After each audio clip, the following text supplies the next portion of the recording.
All right, guys, what's going on? Welcome back to Chris's Sports Corner. Real quick, man. I hope everybody's having a great Monday. A little weird right now around the house. The Miss Sports Corner ain't with us right now. We all know she. If you don't know, she did have surgery today, so our prayers are with her. She's doing fine though, man. She's in some pain, and she's definitely out of it right now. But everything went well, man. Everything went according to plan. It's a little different. I have my partner in crime here, but she wishing her a speedy recovery. Hopefully she get to come home tomorrow. So, but we'll see how that works out, man. But anyway, let's talk about it, man. So we all know that Toronto Raptors head coach Nick Nurse has been name has been circling around in a lot of coaching vacancies. A lot of teams, one team in particular, really wanted him to join their team. They want him to be the head coach. By the name of the Los Angeles Lakers, Nick Nurse had his I think they call it the close of, what is that term? The end of season closing remarks or whatever. And he had a couple things to say. He said, "I don't know where that stuff is coming from. I'm focused on coaching this team." Nick Nurse said in his press conference. Rumor entry for the Raptors head coach and the Lakers coaching vacancy first reported by the Athletic Channel. Masai and I have a great relationship, mostly because we want to win championship. That's what I sense he's trying to do every day, and that's what I'm trying to do every day. It was a great season, but a first round exit is not what we want to do. Nick Nurse went on saying during his end of season press conference. Now, if you follow this channel, you heard when this story first broke, I said they were about you got a better chance of knocking a fly off of Diz's ass than him going to leaving Toronto, period. But going to the Lakers, I mean, I'm not gonna front. I just don't see that situation advantageous for Nick Nurse. I don't think they have the personnel to fit his coaching style. I don't think they have nothing to fit what Nick Nurse is about and what Nick Nurse is trying to do and the type of players he like. And it's just something I didn't see happening. I knew it wasn't. And for one, I mean, you got to be honest. I think he's going to be loyal to the soil for as long as Toronto want him.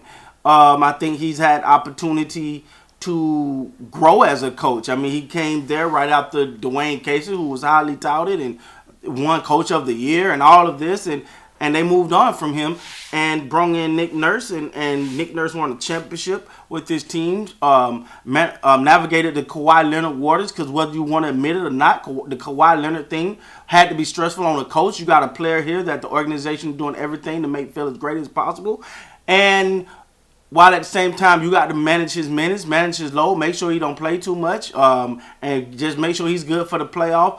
While everybody else is side-eyeing you, looking at you like, was good to move on from Dwayne Casey? I don't know. He was a great coach. Also dealing with the fact that, franchise stapling DeMar DeRozan is now gone. Now, he didn't make that decision, but there was still waters that he had to navigate. So when you think of all of that, he gonna leave, and after going through all of that, win the championship, being coach of the year with this organization, now he gonna leave. I had no doubts that he was staying with Toronto. I don't even understand where any of that came from. But I mean, to me, and my frustration came with the Lakers. Like, why we throwing pie at the sky, man? Put a legitimate candidate on the table because he ain't one. I know your wish list. I wish I was a millionaire. I wish that my job would not call me on my off days. I wish a lot of things, all right? But to me, and Nick Nurse realized, like I do, like a lot of Raptor fans do, anybody else paying attention to this team do, is that the Raptors are building something special. And you see it step by step by step by step. And you got an organization that is committed to doing it a certain way. And much to a lot of people's dismay, they're not changing the way they're going to do things. And he want to be the catalyst of that, man. I think there's no Toronto. This is what I say about Toronto. Toronto has one of the greatest opportunities in the world to play for that team, and because in Toronto as a basketball team, it's one team. Like I know people say, man, they need to get another team out here. But listen, being a Raptor, there's a privilege to have a whole country just looking at you. The one team there, the spotlight, the business opportunity, the endorsements, the love. Like, I mean, to me, and this is just Chris speaking, man. This just Chris speaking. I can't speak for no athletes. Obviously I'm not on their level. I can't speak for no coaches, no reporters, anything like that. But when you get the opportunity to have a entire damn, like, okay, if you play in anywhere in the United States, you got divide. Your states love you and fans of that team love you. You play for the Raptors. You play for the Raptors and you embrace what they're doing there. That country loves you. You know what I'm saying? So he's ingratiated himself with that organization, with that fan base, build something, help bring that championship there, and they're trending the right way. They're building something. You look at all the young talent on that team. Hell, and I thought they all got better in the playoffs. The disappointment wasn't the young talent. It was actually Siakam who got it straight. Let's give him his credit. He got it straight. Steady Freddie, who was battling some injuries and they weren't playing well, right? So those were your disappointment. The young guys actually stepped up in the playoffs. So you look at that, you're like, man, the future's too bright. Where the hell else you gonna go? Like, let's be real. Where else are you gonna go unless you say, well, I'm gonna go to a team that's already championship material, that's already there. But then, to me, that's kind of like, let's be real. Let's be real. When a coach jump on, like, Frank Vogel don't get no credit for his championship with the Lakers. Like, let's keep it real.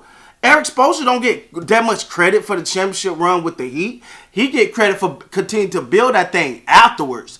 That's the only knock you got on Phil Jackson's resume. Yeah, he good, but he did have Kobe and Mike, Shaq, Scott. You know what I'm saying? So you look at a guy like Nick Nurse who can legitimately say, man, I'm part of the building of this thing. I watched these boys grow from young pups to superstars. Because I think they got some superstars on that team that ain't quite there yet. But we'll talk about it. All right. So why in the Sam hell would you give that up to go chase something else? No, not at all. I didn't think that was happening. Obviously, it's not happening.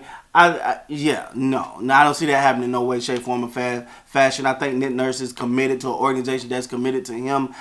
He's included in their long-term plans, and I'm quite sure they're included in his. So let's put that we can cross that BS off the list of Lakers wish list, because that's not happening. So with that being said, guys, please like, comment, subscribe to the channel. Until next time, man, you guys be great.